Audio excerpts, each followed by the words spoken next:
Bonjour, j'espère que vous allez bien. Oswald Chamber, missionnaire baptiste du XXe siècle, nous disait « Tout le ciel s'intéresse à la croix du Christ, tout l'enfer en a terriblement peur, tandis que les hommes sont les seuls êtres à en ignorer plus ou moins le sens. » Comme nous l'avons vu dans la précédente vidéo « Partager la bonne nouvelle » épisode 1, la loi donnée par Dieu à Moïse permet aux hommes et aux femmes de prendre conscience de leur état de pécheur. Et du coup, elle montre à quel point la grâce de Dieu est extraordinaire. La bonne nouvelle, évidemment, c'est Dieu venu sur terre en la personne de Jésus-Christ. Mort à la croix pour nos fautes par amour et ressuscité par l'Esprit de Dieu.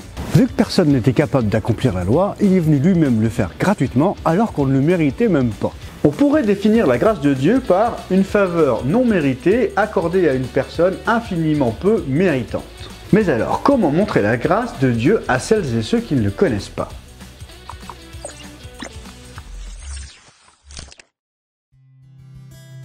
On a beau dire autour de nous que Dieu les aime, qu'il est venu payer le prix pour nos péchés à notre place, on a l'impression que tout le monde s'en fout et que ce qui importe, c'est le temps qu'il fera demain. Ah bah s'il neige, c'est du concret, va falloir anticiper les bouchons pour aller au boulot. On peut trouver une réponse à ça dans Romains 5:20. Traduction, parole de vie. La loi est arrivée et les fautes sont devenues de plus en plus nombreuses. Mais là où les péchés sont devenus de plus en plus nombreux, les bienfaits de Dieu ont été plus nombreux encore. La traduction Osterwald nous dira: Or, la loi est intervenue pour faire abonder le péché, mais où le péché a abondé, la grâce a surabondé. Lorsque le péché abonde, la grâce abonde encore plus. Et d'après ce qu'on vient de voir, ce qui fait abonder le péché, c'est la loi. Prenons une image toute simple. Lorsqu'on est sur l'autoroute, s'il n'y a pas de panneau qui nous dit qu'il y a des radars pas loin, on a tendance à ne pas faire trop attention. Souvent même, on dépasse les limitations. Oh bah 140 pour 130, ça fait à peine 10 km/h au-dessus. C'est pas bien grave, et en plus, il y en a plein qui le font. Oui, mais si tu te fais choper, tout d'un coup, tu vas voir apparaître dans tes rétroviseurs des gyrophares. Et là, comme par hasard, ton cœur bat plus vite. Tu sais que c'est pour toi parce que t'as dépassé la limite de vitesse. Ça aurait pu tomber sur l'autre là, avec sa grosse BM qui t'a dépassé il y a 10 minutes. Mais non, c'est tombé sur toi. Et tu sais que tu es coupable. Soudain, ton 10 km/h, c'est pas bien grave, prend un peu plus d'ampleur. Ta transgression est abondante. Eh bien, sur l'autoroute du péché, c'est la même chose. Qui ne dit pas un petit mensonge de rien du tout? Qui n'a jamais eu des idées dans la tête en regardant un homme ou une femme? Qui n'a jamais pris un petit truc? Le stylo de la serveuse, par exemple. Oui, mais tout le monde le fait, c'est des petits trucs, c'est pas bien grave. Psaume 10:11. Le pécheur se dit « Dieu oublie, il ne veut rien savoir, il ne voit jamais rien ». Ben en fait, c'est exactement la même chose que sur l'autoroute avec les gyrophares dans ton rétroviseur et le « c'est pas bien grave ». Ton petit excès de vitesse, même petit, reste un excès de vitesse. Et quand on prend conscience dans son cœur qu'on a transgressé la loi, tout d'un coup, ça s'emballe.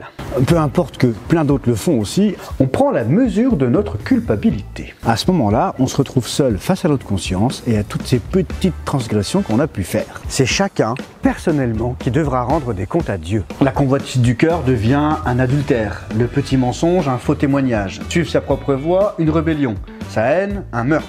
Sans la loi, le péché n'est pas du tout évident et pas du tout personnel parce que Romains 7:8 nous dit « Sans la loi, le péché est mort ». C'est par la loi que Paul a pris conscience de son péché. Romains 7:13, le commandement a permis de reconnaître combien le péché est mauvais et de montrer toute sa violence. Selon la parole de Dieu, Romains 3:2, la loi permet seulement aux gens de savoir qu'ils ont péché. Charles Spurgeon, prédicateur du 19e, disait « La loi sert un but des plus nécessaires ». Et il ajoute à propos des pécheurs « Ils n'accepteront jamais la grâce tant qu'ils ne trembleront pas devant une loi juste et sainte ». Ceux qui comprennent le rôle de la loi seront des fils du tonnerre avant d'être des fils de la consolation. Ils savent que les chaussures de l'orgueil humain doivent être enlevées avant que les pécheurs puissent s'approcher du buisson ardent de l'évangile. C'est vrai qu'une personne peut se mettre à fondre en larmes quand elle apprend que Dieu l'aime. Et savoir que Dieu nous aime, c'est bien. Ce n'est pas le Dieu méchant qui nous envoie des galères parce que ça le fait marrer, non. Et même en tant que chrétien né de nouveau qui sait cela depuis longtemps, ça fait toujours plaisir de se rappeler que Dieu est bon et qu'il veut notre bien. Mais j'ai déjà entendu plusieurs témoignages de personnes qui se sont éloignées de Jésus au point de rejeter tout ce qui le concerne après avoir pleuré en apprenant l'amour de Dieu. Parce que les larmes versées n'étaient pas du chagrin, mais juste une réponse émotionnelle aux besoins de l'amour d'un père. Ces personnes n'ont pas accueilli la grâce de Dieu face à leurs conditions de pécheur, elles ont simplement reçu l'amour de Dieu. Et c'est déjà extraordinaire, mais cela n'amène pas à la repentance. John Newton, l'auteur du chant Amazing Grace, nous disait qu'une mauvaise compréhension de l'harmonie entre la loi et la grâce produit des erreurs à droite et à gauche. Amazing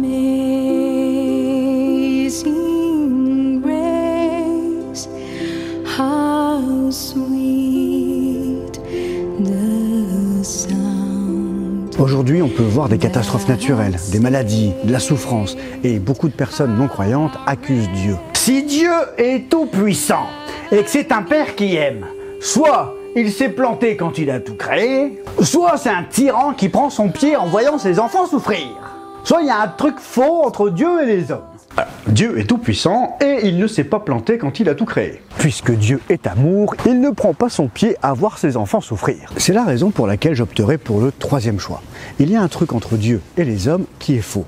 Et la Bible nous dit ce que c'est. Il y a une guerre qui se déroule en ce moment même. Paul nous dira dans Colossiens 1, 21, « Vous, autrefois, vous étiez des étrangers pour Dieu, vous étiez ses ennemis. En effet, vous pensiez à faire le mal et vous le faisiez. Avant d'être à Christ, nous étions ennemis de Dieu. L'humanité est ennemie de Dieu par les œuvres mauvaises que font les hommes. Les meurtres, les viols, les mensonges, les vols, et certains vont même jusqu'à utiliser le nom de Dieu pour justifier leurs actes. Personne ne veut de Dieu, mais quand il arrive un malheur, tout d'un coup, tout le monde se dit « Et Dieu, il est où en ce moment ?» Si Dieu il permet ça, c'est vraiment qu'il est méchant. Tout pays qui entre en guerre le fait parce qu'il est convaincu d'avoir raison. Cependant, un rapide coup d'œil à la loi donnée par Dieu nous permet de voir qui a tort et qui a raison. C'est nous, et non Dieu, qui sommes coupables. Si nous voulons que cela s'arrête, il suffit simplement de se réconcilier avec lui, et cela n'est possible que par la foi en Jésus-Christ. Comment ça va les amis? Bonjour l'ami, ça va? Vous allez bien? J'essaye un peu de savoir ce qu'ils pensent les gens parce qu'aujourd'hui, il y a un sujet, on ne nous parle pas. C'est qu'un jour ou l'autre, vous et moi, on va mourir. Ouais, c'est après. Quand est-ce que vous allez mourir? Parce qu'on peut mourir là tout de suite, comme du jour au lendemain. Alors la grande question est de savoir où est-ce qu'on va. C'est ça que j'ai peur. Où on va? Moi je crois qu'en fait, une fois qu'on est mort, on va être jugé par rapport au bien, au mal qu'on a fait. Comment est-ce que tu sais, toi, quand tu fais du bien et quand tu fais du mal? Chaque homme a sa définition du bien, mais Dieu, par définition, il est juste. Donc pour que ce soit juste, il faut qu'il y ait une loi pour tout le monde, la même. Quand la Bible dit ne vole pas, il n'y a pas besoin d'interpréter. Imaginez tous les deux, on fait une grosse bêtise. On va attaquer la banque. Et puis bien sûr, on se fait attraper. Et on passe devant le juge. Et le juge nous condamne à payer 50 000 € chacun, ou alors de partir 50 ans en prison. Moi, j'ai pas les 50 000 et vous non plus. On est perdu. On ne peut pas retourner en arrière pour effacer le mal.